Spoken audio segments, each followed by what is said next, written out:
വിവാദ പരാമർശവുമായി BJP MP Sudhanshu Trivedi ഇന്ത്യക്ക് മതേതര രാജ്യമായി നിലനിൽക്കാനാകില്ല. ദേശീയ ചിഹ്നത്തിലെ അശോക ചക്രം ഹിന്ദു ചിഹ്നമാണ്, മറക്കരുത്.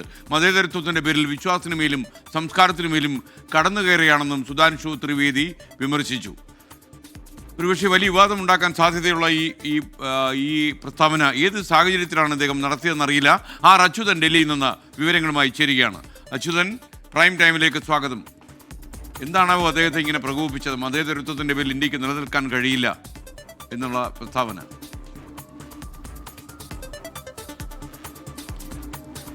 SK സുദീപ്തോ സെന്നും അംബിക ജെക്കെയും ചേർന്നെഴുതിയ ദി അൺടോൾഡ് കേരള സ്റ്റോറി എന്ന പുസ്തകത്തിന്റെ പ്രകാശന ചടങ്ങിലായിരുന്നു ഈ MP സുധാൻഷു ത്രിവേദിയുടെയും ഒപ്പം ഡൽഹി മുഖ്യമന്ത്രി രേഖ ഗുപ്തയും ചില വിവാദ പരാമർശങ്ങൾ നടത്തുന്നത്. അതിലൊന്ന്, ഈ ഭരണഘടനയെ ചൊല്ലിയുള്ള തർക്കങ്ങൾ ഇപ്പോഴും നിലനിൽക്കുകയാണ്. അതായത് ഇതിൽ സോഷ്യലിസം, അതുപോലെ തന്നെ മതേതരത്വം എന്നിവ മാറ്റണമെന്ന RSS നയം, അതുമായി ബന്ധപ്പെട്ട BJP നേതാക്കൾ അതിനെ പിന്തുണച്ച കഴിഞ്ഞ ദിവസങ്ങളിലെല്ലാം രംഗത്തെത്തുകയുണ്ടായി. നിലവിൽ സുധാൻഷു ത്രിവേദി MP നടത്തിയ പരാമർശം അത്തരത്തിലാണ്. അതായത് ഇന്ത്യക്ക് മതേതര രാജ്യമായി നിലനിൽക്കാനാകില്ല എന്ന് അദ്ദേഹം പറയുകയാണ്. ദേശീയ ചിഹ്നത്തിലെ അശോക ചക്രം ഹിന്ദു ചിഹ്നമാണ് എന്നത് മറക്കരുത്.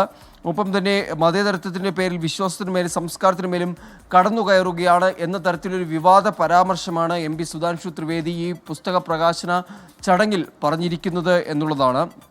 മറ്റൊന്ന്, ഈ കേരള സ്റ്റോറിയുമായി ബന്ധപ്പെട്ട സിനിമയുമായി ബന്ധപ്പെട്ടുള്ള വിവാദങ്ങൾ കെട്ടടങ്ങിയ സമയത്താണ് ഇപ്പോൾ വീണ്ടും ആ പുസ്തകം പ്രകാശനം ചെയ്യുന്നതും അത് വീണ്ടും ഒരു ചർച്ചാ വിഷയമായി ഉടലെടുക്കുന്നതും. അക്കാര്യത്തിൽ പറഞ്ഞത്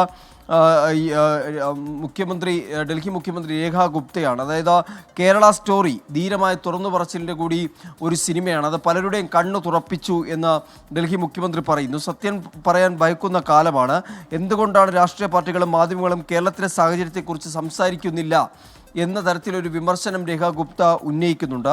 നിങ്ങൾ പറഞ്ഞില്ലെങ്കിലും സമൂഹ മാധ്യമങ്ങളിലൂടെ സത്യം പുറത്തു വരും എന്നുകൂടി മുഖ്യമന്ത്രി പറയുന്നു. അങ്ങനെ ഇരുവരും രണ്ട് വിഷയങ്ങളിൽ വിവാദ പരാമർശങ്ങളാണ് നടത്തിയിരിക്കുന്നത്. അതിലേറെ ഗൗരവമായിട്ടുള്ളത് MP സുധാൻഷു ത്രിവേദി നടത്തിയത്, അതായത് ഇന്ത്യക്ക് മതേതര രാജ്യമായി നിലനിൽക്കാനാകില്ല എന്ന പരാമർശമാണ്.